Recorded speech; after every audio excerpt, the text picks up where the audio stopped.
വിപണിയിലേക്ക് പ്രവേശിക്കാൻ ഒരുങ്ങിയിരിക്കുകയാണ് അമേരിക്കൻ വൈദ്യുത വാഹന നിർമ്മാതാക്കളായ ടെസ്ല എന്ന വാർത്ത കുറച്ചു കാലമായി നമ്മൾ കേൾക്കുന്നുണ്ട്.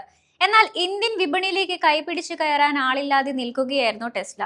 ഇപ്പോഴിതാ ഇന്ത്യൻ ബ്രാൻഡായ ടാറ്റയുടെ കൈപിടിച്ച് ഇന്ത്യൻ വിപണിയിലേക്കുള്ള പടി ചവിട്ടാൻ ഒരുങ്ങിയിരിക്കുകയാണ് ടെസ്ല എന്ന റിപ്പോർട്ടുകളാണ് പുറത്തു വരുന്നത്. ഇതോടെ മഹീന്ദ്രയുടെ തകർച്ച ആരംഭിക്കുമോ എന്നും സംശയിക്കുകയാണ് പലരും.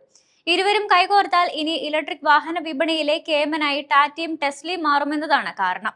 തുടക്കത്തിൽ ടാറ്റ ടെക്നോളജീസ് end-to-end ഉൽപ്പന്ന ലൈഫ് സൈക്കിൾ മാനേജ്മെന്റ് വാഗ്ദാനം ചെയ്യുമെന്നാണ് അറിയിച്ചിരിക്കുന്നത്. ടെസ്ലയിൽ ഉപയോഗിക്കുന്ന ബാറ്ററി മാനേജ്മെന്റ് സിസ്റ്റങ്ങൾ, മോട്ടോർ കൺട്രോളർ യൂണിറ്റുകൾ, ഡോർ കൺട്രോളുകൾ, പ്രിന്റഡ് സർക്യൂട്ട് ബോർഡ് അസംബ്ലികൾ പോലുള്ള പ്രധാന ടെക്നോളജികൾ ടാറ്റ ഇലക്ട്രോണിക്സിൽ നിന്ന് പ്രാദേശികമായി ലഭ്യമാക്കാനാണ് ടെസ്ല പദ്ധതിയിടുന്നത്.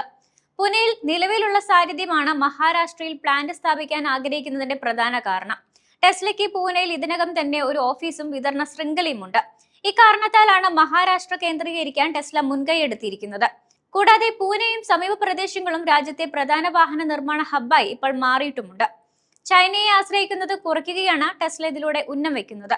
നിലവിൽ ചൈനയിലാണ് ടെസ്ലയുടെ ഏറ്റവും വലിയ നിർമ്മാണശാലയായ ഗിഗാ ഫാക്ടറി ഉള്ളത്.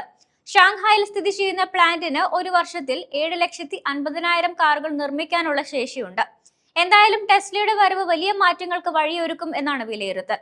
അതേസമയം ടാറ്റയുടെ ഓൾട്രോസ് ഫേസ് ലിഫ്റ്റ് വരാനിരിക്കുകയാണ്.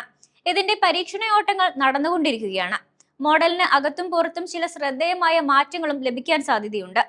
നിലവിൽ ഓൾട്രോസിന്റെ ബമ്പറിന്റെ താഴത്തെ ഭാഗത്താണ് DRLകൾ വരുന്നത്. എന്നാൽ അതിൽ നിന്ന് വ്യത്യസ്തമായി ഇപ്പോൾ വീതിയിൽ മുകളിലായാണ് സ്ഥാനം പിടിച്ചിരിക്കുന്നത്. അതേസമയം ഹെഡ്ലാമ്പുകളുടെ വലിയ സ്പെഡ് ബാക്ക് ഡിസൈൻ നിലനിർത്തിയിട്ടുമുണ്ട്. LED ഫോഗ് ലാമ്പ് താഴെ സ്ഥാപിച്ച് ബമ്പറും അല്പം ഷാർക്ക് ലുക്കാക്കി മാറ്റിയിട്ടുണ്ട്. വശങ്ങളിലേക്ക് നോക്കുകയാണെങ്കിൽ പുതിയ പാറ്റേണിലുള്ള അലോയ് വീലുകളുമായിട്ടായിരിക്കും പ്രീമിയം ഹാച്ച് വരികയെന്നാണ് സ്പൈ ചിത്രങ്ങൾ സൂചിപ്പിക്കുന്നത്. കൂടാതെ കാറിൽ സ്ലിം LEDകളുമായി വരുന്ന റീഡിസൈൻ ചെയ്ത LED ടെയിൽ ലാമ്പുകളായിരിക്കും റിയർ എൻഡിലെ പ്രധാന ആകർഷണം എന്നാണ് പ്രതീക്ഷിക്കുന്നത്.